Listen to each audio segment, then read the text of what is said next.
जय श्री राम मित्रों, मैं नरेश शर्मा आप सभी का मेरे यूट्यूब चैनल एस्ट्रो गाइड में हार्दिक स्वागत करता हूं। आज हम बात करेंगे नीच भंग राजयोग के बारे में। नीच भंग राजयोग क्या वास्तव में ऐसा होता है या यह केवल एक भ्रम है? आज हम इसी विषय में चर्चा करेंगे। जहां तक मेरा है निजी अनुभव है कि ऐसा कोई भी राजयोग नहीं होता है। जब भी कोई ग्रह किसी कुंडली में नीच का होता है और उसी नीचता किसी कारण से भंग होती है तो ऐसा माना जाता है कि यह राजयोग के समान जातक को फल देगा, लेकिन वास्तव में ऐसा नहीं होता है। सबसे पहले में यह जानना आवश्यक है कि नीचता का होने का अर्थ क्या है। जब भी कोई ग्रह किसी राशि में नीच का होता है तो उसका बल कम हो जाता है और ऐसे में वह अपना फल जातक को नहीं दे पाता है। जैसे उदाहरण के रूप में हम लेते हैं कि जैसे चंद्रमा की राशि कर्क के अंदर मंगलदेव नीच के हो जाते हैं। अब चंद्रमा जो है जिसे रानी का दर्जा ज्योतिष में दिया गया है और मंगल एक सेनापति है, ऐसे में रानी के पास आकर के, रानी के घर में आकर के मंगलदेव अपने आप को ऐसा महसूस करते हैं। क्यों? क्योंकि मंगलदेव साहस, ऊर्जा, हिम्मत के कारक ग्रह हैं और वह रानी चंद्रमा के घर में अपना साहस, हिम्मत, बल दिखा नहीं पाते हैं और इसी कारण उनका बल कम माना जाता है। दूसरा कारण यह है कि कर्क जो राशि वो एक जल तत्व राशि है और मंगलदेव अग्नि तत्व राशि के ग्रह हैं, ऐसे में भी उनका जो बल है वो कम हो जाता है। इसे हम ऐसे मान सकते हैं जैसे कि हिंदी के अध्यापक को आप केमिस्ट्री के अंदर कक्षा के अंदर पढ़ाने के लिए भेज देते हैं। अब हिंदी के अध्यापक को केमिस्ट्री के बारे में कुछ ज्ञान नहीं होता है, वह अपने आप को एक ऐसा वहां पर जाकर महसूस करेंगे। इसी प्रकार जैसे मान लीजिए मैथ के अध्यापक को आप हिंदी की कक्षा दे देते हैं तो मैथ वाले के लिए हिंदी पढ़ाना मुश्किल होगा। क्यों? क्योंकि उन्हें तो उपमा अलंकार का ज्ञान होना भी मुश्किल होगा। इस पर आप समझ सकते हैं कि किसी भी ग्रह का नीच का होना है कि उसका बल कम हो गया है। वह जो फल अपना दे पाता था, देना चाहता है, वह दे नहीं पाता है। अलग अलग ज्योतिष में अलग अलग ग्रहों के लिए अलग अलग राशियों का निर्धारण किया हुआ है कि कौन सा ग्रह किस राशि में नीच का होगा। जैसे सूर्य देव तुला राशि में नीच के होंगे, चंद्रमा वृश्चिक राशि में नीच के होंगे, मंगल देव कर्क राशि में नीच के होंगे, बुध देव मीन राशि में नीच के होंगे, बृहस्पति देव मकर राशि में नीच के होंगे, शुक्र देव कन्या राशि में नीच के होंगे, शनि देव मेष राशि में नीच के होंगे, राहु वृश्चिक राशि में नीच के होंगे। वैसे कुछ विद्वान इन्हें धनों में नीच का मानते हैं। इसी प्रकार केतु देव वृष राशि में नीच का होंगे तो कुछ विद्वान इन्हें मिथुन में नीच का मानते हैं। आज हम इस विवाद में पढ़ते हुए केवल ग्रहों के नीच भंग राजयोग के बारे में ही चर्चा करेंगे। सबसे पहले हमें यह जानना आवश्यक है कि ग्रहों की नीचता भंग कैसे होती है। उसके लिए कुछ विशेष तिथियों का वर्णन अलग अलग ज्योतिष ग्रंथों में किया गया है। जब भी कोई ग्रह अपनी नीच राशि में हो और उस राशि का स्वामी ग्रह उस ग्रह को देखता हो तो उस ग्रह की नीचता भंग मानी जाती है। उदाहरण के लिए आपके सामने जो कुंडली प्रस्तुत है उसमें मंगलदेव लगन में नीच राशि के विराजमान है और उससे सप्तम भाव में चंद्रमा मकर राशि में विराजमान है और मंगलदेव के ऊपर चंद्रदेव की पूर्ण सप्तम दृष्टि होने के कारण यहाँ पर मंगलदेव की नीचता भंग हो रही है। दूसरी स्थिति होती है कि जब भी कोई ग्रह नीच का हो और उसके साथ उस राशि का स्वामी ग्रह विद्वान हो तो उस ग्रह की नीचता भंग हो जाती है। जैसे कि आप पिक्चर में देख रहे हैं कि यहाँ पर शुक्रदेव कन्या राशि में नीच के हैं, लेकिन उसके साथ बुध देव विद्वान है और यहाँ पर एक स्थिति का आपको अवश्य ध्यान रखना है कि जो ग्रह नीच भंग कर रहा है उसी डिग्री उस ग्रह से ज्यादा होनी चाहिए। जैसे कि यहाँ पर शुक्र की डिग्री से ज्यादा बुध की डिग्री होने के कारण बुध देव यहाँ पर शुक्र की नीचता भंग कर रहे हैं।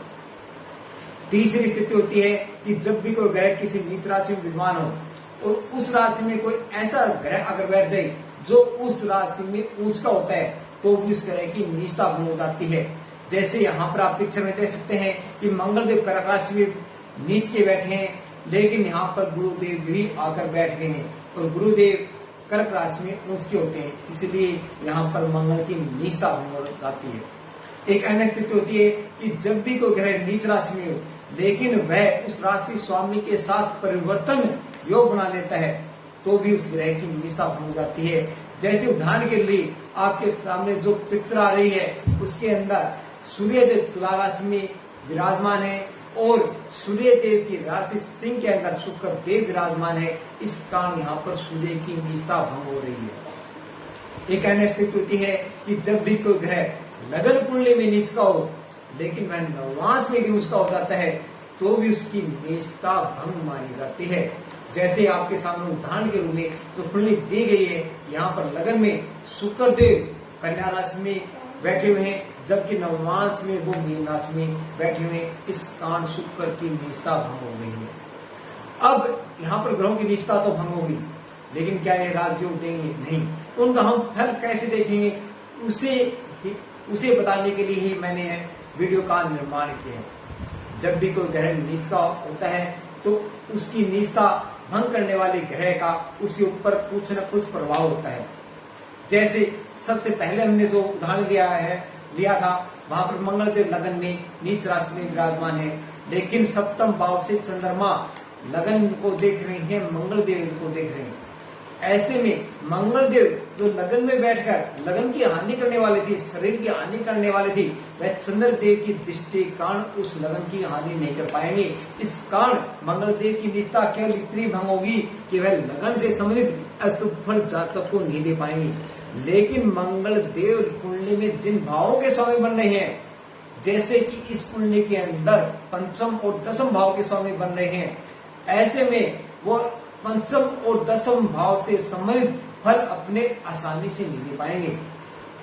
आप इसे समझ सकते हैं कि ग्रह की निष्ठा का भंग होने का मतलब कि केवल इतना है कि वह उस संबंधित भाव से जिसमें वह बैठा है उसके अशुभ फल नहीं ले पाएगा।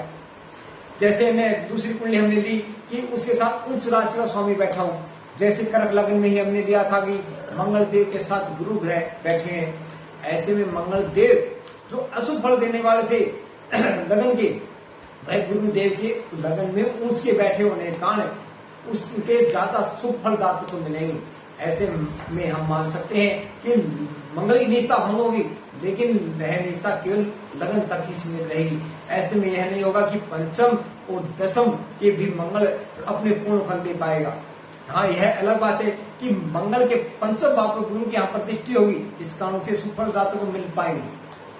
अब हमने एक अन्य उदाहरण लिया है कि यदि लगन में कोई ग्रह नीच का हो लेकिन वह नवांश में उच्च का है, जैसे कि आपने उदाहरण पूरी में देखा, तो ऐसी स्थिति क्या कहते हैं कि जातक को जीवन परिस्थितियां तो नहीं मिलेगी लेकिन वह अपने खुद के बाहुबल के ऊपर ऐसी परिस्थितियों का निर्माण कर लेगा कि वह जीवन में सफलता प्राप्त कर ले। जैसे कि कोई किसी जातक का जन्म ऐसे गरीब परिवार में है, वहां पर किसी भी प्रकार की सुख सुविधाएं नहीं है लेकिन वह जातक अपने हिम्मत, साहस, मेहनत के बल पर जिनमें ऊंचाइयों को छू लेता है। तो ऐसा ही इस जातक के साथ होगा कि उसके लगन के अंदर शुक्र देव नीच के अवश्य हैं लेकिन वह नवांश में ऊंचे हो गए। ऐसे में शुक्र से संबंधित जो भी जातक को परेशानी आने वाली थी, जैसी पत्नी से संबंधित हो, भोग विलास ऐश्वर्य के साधन हो, उनको जातक हो सकता है कि आरंभ में सुविधा दुविधाओं का सामना करना पड़े लेकिन जातक अपनी सहनशीलता के बल पर, अपनी मेहनत के बल पर ऐसे साधनों का निर्माण कर लेगा, अपने व्यवहार के बल पर अपनी पत्नी के साथ सामंजस्य बिठा देगा।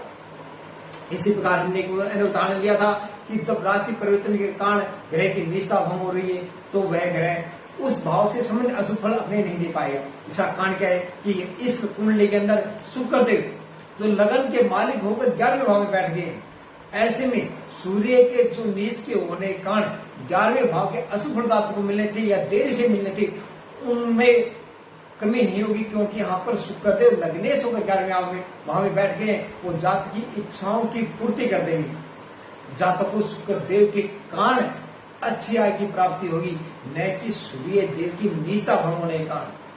आप इसे कह सकते हैं कि यहाँ पर राशि परिवर्तन होने के कारण कोई भी ग्रह एक दूसरे के भाव की हानि नहीं कर सकता है, लेकिन इसका यहाँ पर यह बिल्कुल भी मतलब नहीं है कि यहाँ पर नीच भंग राजयोग बन जाएगा। ये ध्यान रखिए कि कोई भी ग्रह की निष्ठा भंग होने का मतलब है कि उस ग्रह की जो निष्ठा भंग कर रहे उस ग्रह के कारण जातक को शुभ फल मिल रहे हैं, न कि उस ग्रह की निष्ठा भंग होने का।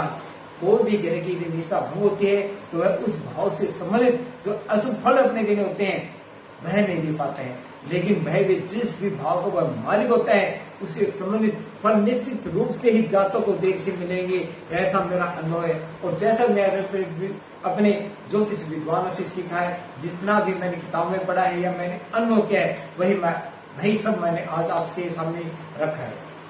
इस प्रकार मित्रों, यदि आपको मेरी वीडियो पसंद आई है तो लाइक अवश्य कीजिएगा और हमारे चैनल को सब्सक्राइब अवश्य करें, ताकि हमें आगे अलग अलग प्रकार की वीडियो बनाने का मौका मिलता रहे, हमें हर्ष मिलता रहे। और मेरा आपसे यह भी निवेदन है कि इस विषय के ऊपर आपके जो भी अनुभव है वह कमेंट में अवश्य बताइएगा, ताकि हमारे भी अनुभव में वृद्धि हो सके। जय श्री राम।